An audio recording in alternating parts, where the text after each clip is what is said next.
टुनटुनी एक गरीब माँ बाप की बेटी थी। इसी तरह उसके माँ बाप ने उसकी शादी जंगल में रहने वाले बंटी नाम के कबूतर से कर दी थी। कुछ दिनों बाद टुनटुनी के ससुराल वालों से दहेज की डिमांड करने लगी। देख टुनटुनी, अब तू जाकर अपने मायके से कुछ पैसे लेकर आ ताकि मेरा बेटा कोई अच्छा बिजनेस कर सके। माँ जी, मेरे माँ बाप तो बहुत गरीब है, कहाँ से वो पैसे देंगे? मैं कुछ नहीं जानती। अगर तुझे इस घर में रहना है तो तू जाकर अपने मायके से पैसे लेकर आ।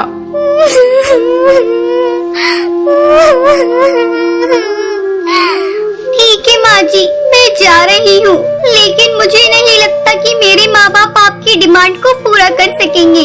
अगर तू पैसे लेकर नहीं आएगी तो तू वहीं रह जाना, यहाँ आने की कोशिश भी मत करना। मेरा बेटा जवान है, मैं उसकी दूसरी शादी कर दूंगी। मजबूरी में टुनटुनी अपने मायके जाती है, लेकिन अपने माँ बाप की हालत देखकर वो उनसे कुछ कहती नहीं है। एक दिन टुनटुनी को उल्टी होने लगती है।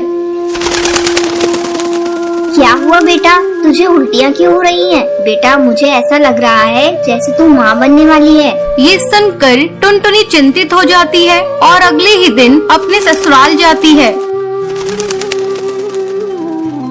आ बहुआ, ये ले मिठाई खा। तेरी माँ ने पैसे दिए हैं ना, मैं कल ही बंटी का नया बिजनेस शुरू करवा दूंगी।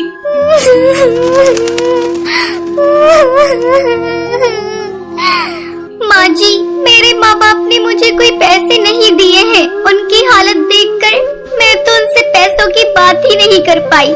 तू यहाँ क्यों खड़ी है? चल निकल मेरे घर से। अब मैं अपनी बेटी की दूसरी शादी किसी पैसे वाली चिड़िया के घर में करूँगी। ऐसा कहकर टुनटुनी की सास बबली कबूतरी उसे धक्के मारकर घर से बाहर निकाल देती है। टुनटुनी रोती रोती अपने मायके जाती है और समय आने पर एक नन्ही चिड़िया को जन्म देती है। टुनटुनी दूसरों के घरों में झाड़ू पोछा करके अपनी बच्ची को पालने लगती है। ऐसे ही कई साल गुजर जाते हैं। एक दिन जब टुनटुनी की बेटी भूरी स्कूल से घर आती है। माँ, ये देखो मेरे जूते फट चुके हैं। मेरी सहेलियाँ मेरा मजाक उड़ाती हैं। मुझे नए जूते ला कर दो, तभी मैं स्कूल जाऊंगी। ठीक है बेटा, मैं ला दूंगी, लेकिन 1-2 दिन रुक जा। जैसे ही मुझे महीने के पैसे मिलेंगे, मैं तुझे खरीद कर ला दूंगी। ठीक है माँ, मैं 2 दिनों तक इंतजार कर लूंगी। अगर तुमने मेरे नए जूते नहीं लाए तो फिर मैं स्कूल नहीं जाऊंगी।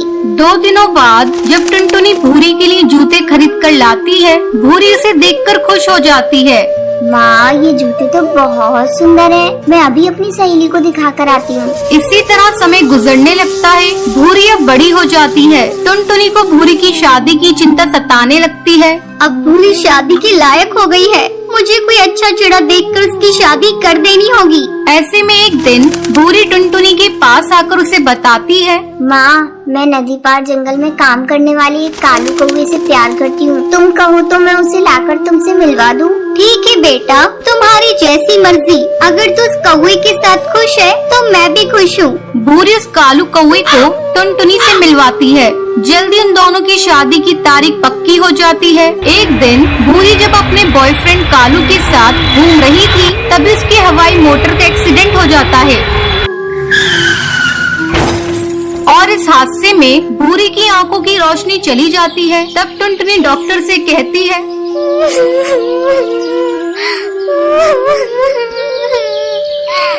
डॉक्टर, अब मेरी आंखें मेरी बेटी को लगा दीजिए। मैंने तो बहुत दुनिया देख ली, लेकिन मैं अपनी बेटी को अंधा होता हुआ नहीं देख सकती। टुनटुनी अपनी दोनों आंखें अपनी बेटी को दे देती है। कुछ दिनों बाद जब भूरी ठीक हो जाती है। माँ, तुमने मेरे लिए अपनी आंखों का बलिदान दे दिया। अब मैं तुम्हें अकेला रहने नहीं दूंगी। तुम्हें मैं अपने साथ अपने घर ले जाऊंगी। भूरी की शादी पूरी रीति रिवाज से हो जाती है और वो अपनी माँ को अपने ससुराल ले जाती है। फिर सभी खुशी खुशी रहने लगते हैं।